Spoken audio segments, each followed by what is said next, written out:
नमस्कार मंडळी, साध्या सोप्या रेसिपीजमध्ये मी पूनम तुम्हा सगळ्यांचं मनापासून स्वागत करते। आजची आपली रेसिपी आहे बटाटा खिसून बनवलेली साबुदाण्याची खिचडी। ही खिचडी अगदी झटपट बनते। यासाठी तुम्हाला बटाटा उकडून घ्यायची गरज नाही किंवा चिरत बसायचीही गरज नाही। एक मीडियम साईजचा बटाटा मी घेतला आहे, जो मी धुवून सोलून आणि मोठ्या आकाराच्या खिसणीने खिसून घेतलेला आहे। तर हा खिसलेला बटाटा आपल्याला छान पाण्याने वॉश करून घ्यायचा आहे। तर ही प्रोसेस अगदी मस्ट आहे, कारण बटाट्यातला स्टार्च गेल्याशिवाय आपली खिचडी मऊ लुसलुशीत नाही होणार। तर हा जो बटाट्याचा किस आहे तो छान धुवून मी त्यातलं सगळं पाणी काढून टाकते। तर हा किसलेला बटाटा 1 वाटी लागणार आहे आणि 1 वाटी बटाट्याच्या किसासाठी आपल्याला भिजवलेला साबुदाणा 1.5 वाटी लागणार आहे। तर मी तुम्हाला इथे दाखवताना 1च वाटी दाखवलाय, पण तुम्ही तो 1.5 वाटी घ्या। आणि भाजलेल्या शेंगदाण्याचा कूट अर्धी वाटी, साखर चवीपुरती, मीठ चवीपुरतं, तूप खिचडी परतण्यासाठी आणि मिरचीची पेस्ट घेतलेली आहे मी 1 चमचा। तुम्ही मिरची कट करूनही वापरू शकता।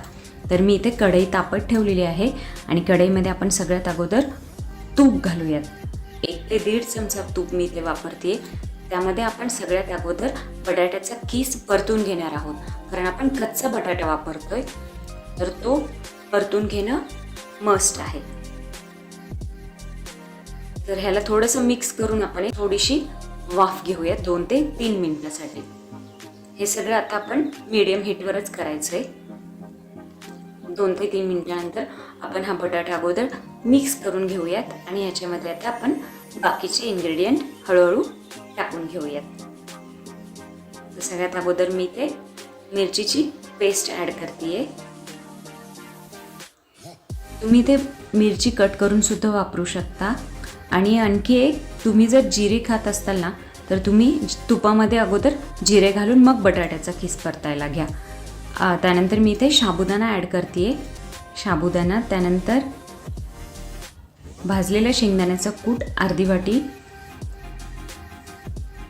मीठ आणि साखर। साखर पण ऑप्शनल आहे, बरेच जण साबुदाण्याच्या खिचडीमध्ये साखर नाही ॲड करत।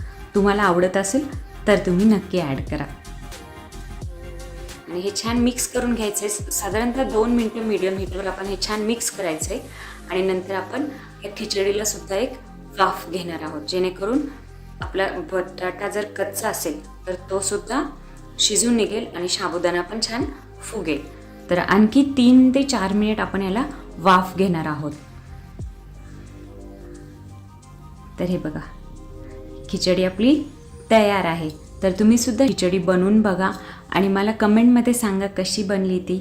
माझी रेसिपी शेवटपर्यंत बघण्यासाठी तुमचे खूप खूप थँक्यू। Bye bye.